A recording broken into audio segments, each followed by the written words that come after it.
দেখো আজকে আমি অনেক ব্যস্ত। প্রতিদিনই সকালবেলা এই সময় অনেক ব্যস্ত থাকি, বাট আজকে অনেক বেশি ব্যস্ত, কারণ আজকে টিফিন আছে, সাথে বানাবো গরুকে দেবো আর কি, তার জন্য রুটি বানাবো, চিনি দিয়ে রুটি বানাবো, সাথে কুত্তাকে খাওয়াবো। আজকে যেহেতু শনি টেম্পলে যাবো, স্নান টান করে যাবো না, তাই ভাবলাম খাওয়াবো। এখন সবাই সকালবেলা গরুর জন্য খাওয়া, কেউ দোকান থেকে দেখে, যারা দোকান আছে গরু আসবে দোকানে দোকানে দিয়ে দেয়, বা কখনো যারা যাচ্ছে ডিউটিতে গরু যেখানেই দেখছে থেমে খাবার দিয়ে দিয়ে যায়। বাট আমি আর কখনো আর দিতে পারি না, তো ভাবলাম আজকে দিয়ে দেবো। সাথে যখন ও যাবে না, একা ভয়ও লাগে গরুকে খাওয়া যদি মেরে দেয়, তার জন্য আজকে বানাচ্ছি। তো চিনি দিয়ে বানাবো। চিনিটাকে ভিজিয়ে রেখেছি, মেয়ের জন্য সয়াবিন ভিজিয়ে রেখেছি, কারণ সয়াবিন দিয়ে তরকারি দেবো ওকে। আর ওর দিয়ে দেবো আজকে, ওকে রুটি দেবো না স্মল ব্রেকে, কারণ হলো গিয়ে ও এখন যখন খাচ্ছে বেনানা, তারপর একটু ফ্রুট খাচ্ছে, তো ভাবলাম ওইগুলোই দিয়ে দিই। না হলে তো ওইগুলো তো এমনিতেই দেবো, কখন বলবে খাবে না কলা টলা, তখন তার দিতেই হবে। তার জন্য যে কদিন খাবে ওই কদিন ওইগুলো দিয়ে দিই। তো এখন দেখো ভাতটা বসিয়ে দিয়েছি, আলু কেটে মেয়ের জন্য সয়াবিন তরকারিটা বসিয়ে আমি চলে যাবো স্নানে। স্নান করে এসে বড় মেয়েকে উঠাবো, উঠিয়ে বড় মেয়েকে স্নান করাবো। প্রতিদিনই এখন স্নান করিয়ে দিচ্ছি, আগে দিতাম না, মেয়ে অসুস্থ হয়ে যেত। এখনও মেয়ে করতে চায় না, তাও ভাবলাম কি এই অভ্যাসটা করানো ভালো। সবাই বলে ওদের স্কুলে, ওর ফ্রেন্ডের মা বলেন কি জ্বর হোক আর সর্দি হোক কাশি হোক আমি সকালবেলা স্নান দিয়েই দিই। তো আমিও চিন্তা করে, আমি ভালোবাসি সকালে স্নান করে যাবে স্কুলে, এটা আমার ভালো লাগে। বাট হয় না, মেয়ে অসুস্থ হয়ে যায়, তখন তো ভয় নিজেরই লাগে না, নিজেই রাত্রে জাগতে হবে। তার জন্য এখন অল্প অল্প করে দিয়ে দিচ্ছি, দেখা যাক কী হয়। তার জন্য স্নান করিয়ে তারপর নিয়ে যাব। তো তার জন্য আরও ব্যস্ততা বেড়ে গেছে এখন সকালবেলা আমার।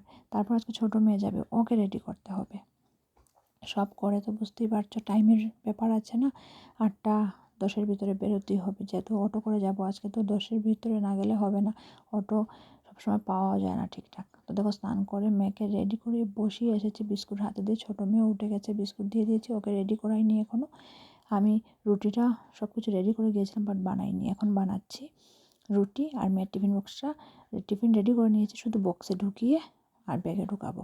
জলের বোতলটা ভরিনি। এগুলা করে গিয়ে বড় মেয়েকে খাওয়াবো। ছোটো মেয়ে তো খাবেই না এখন, বিস্কুট দিয়েছি বিস্কুট খাবে, বাট ভাত এখনও খাবে না, এমনি সকালে ভাত খেতে চায় না। তো বড় মেয়েকে অল্প, বড় মেয়েও খেতে চায় না, অল্প জোর করে দিয়ে দিই ওকে, ভয় টয় দেখিয়ে দিই, কারণ খেতে চায় না, তো কী করবো বলো। তার জন্য ওকে অল্প একটু ভাত খাওয়াবো, তারপর বেরিয়ে যাব। মেয়েকে পুরো রেডি করে দিয়েছি, টেনশন নেই, শুধু এখন টিফিনটাই রেডি করছি। বাট অনেকটা টাইম হয়ে গেছে, তাই অনেক তাড়াহুড়ো করে চলছি আমি। সকালবেলার এই ব্যস্ততা বোঝানোর মতো নয়, আমি একদম টাইম পাই না। কখনো আমার এরকমও হয় যে সকালবেলার আমি মর্নিং পোস্টও করতে পারি না, গুড মর্নিং যে পোস্ট থাকে দেখবে কখনো আমার মিস হয়ে গেছে, কারণ ঘুম থেকে আমার অল্প একটু লেট হয় না, তাহলে আমার সব কিছুই নষ্ট হয়ে যায়, পিছিয়ে যায়, ঝামেলায় পড়ে যায়। কী করবো, যাই হোক সব কিছু তো দেখতে হবে না। ভিডিও বানানোটা আমি ভালোবাসি, তার জন্য এটাকে কষ্ট করে করতে থাকি। অনেক কষ্ট হয়, এত সব কিছু করে অনেক কষ্ট হয়, কারণ দেখো এদিকে আমি টিফিনও বানাচ্ছি, আমি নিজে রেডি হব, মেয়েকে রেডি করাবো, খাওয়াবো, সব কিছু একাই করবো না, তার জন্য অনেকটা কষ্ট। তাও আমি ভিডিওটাকে ভালোবাসি, ভাবি যদি কোনো দিন ভিডিও আমার ভাইরাল হয় আর আমি যদি 2 টাকা ইনকাম করতে পারি, খুব অনেক ইচ্ছে থাকে মনে টাকা ইনকাম করার, বাট বাইরে গিয়ে কোথাও করতে পারবো না। 2 মেয়েকে এখন দেখতে হবে, সবার আগে আমার 2 মেয়ে, তারপরে তো আর আমার তো জীবন অর্ধেকটা চলেই গেছে, আর বাকি অর্ধেকের জন্য ওদের জীবনটা নষ্ট করে লাভ নেই। তাই আমি সবার আগে ওদেরকে ফোকাস করি, তারপরে আমি ভিডিও করি। তার জন্য অনেক সময় ভিডিওগুলো ঠিকঠাক টাইম মতো দিতে পারি না, অনেক কিছু হয়। আর সব কি বলবো, দেখা যাক, যা আছে তাই হবে, আর কিছু করার নেই, এরকম করে চলছি। ওরাও বড় হয়ে যাক, তারপর অল্প টাইম দেবো। তো দেখো এখন বেরিয়ে গেছি, ফাইনালি অটো আসছে, মেয়েকে দিয়ে তারপর আমরা মন্দিরে আসবো। আসার পথে আমরা গরুকে দেখো এসে গেছি হেঁটে হেঁটে, তো আসার পথে গরু পেয়েছিলাম, গরুকে খাওয়ালাম, ভয়ে ভয়ে খাওয়াচ্ছি। এগুলো আর ভিডিও করতে পারিনি, অনেক লোকজন রাস্তায় না, তো তার জন্য ভিডিও করতে পারিনি। তারপর কুত্তাকে দিয়েছি, কুত্তা খায়নি, তারপর অন্য একটা কুত্তা এসে খেয়েছে। তো এইভাবে করে 3টা রুটি নিয়েছিলাম, সব 3টা রুটি শেষ করলাম। তো এখানের যে পূজারি উনি বললেন কি 5 মিনিট দাঁড়িয়ে যাও, এখন আরতি হবে, তারপর চন্নামৃত খেয়ে যাবে। তো ভাবলাম চলো সকাল সকাল, এটা একটা ভাগ্যর বিষয়। তো উনি নিজের থেকেই বললেন, আমরা তো জানি না এখন হবে, যেরকম ডেলি দিন আসি না না। তো দেখো দাঁড়ালাম, আমি তো স্নান টান করে গিয়েছি।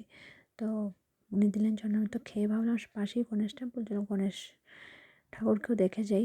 এখানে আমাদের একসাথে 3টে টেম্পলই আছে, তো 2টা টেম্পল আছে গিয়েছি, একটা টেম্পলে যাইনি, অন্য আরেকদিন আমি গিয়েছিলাম।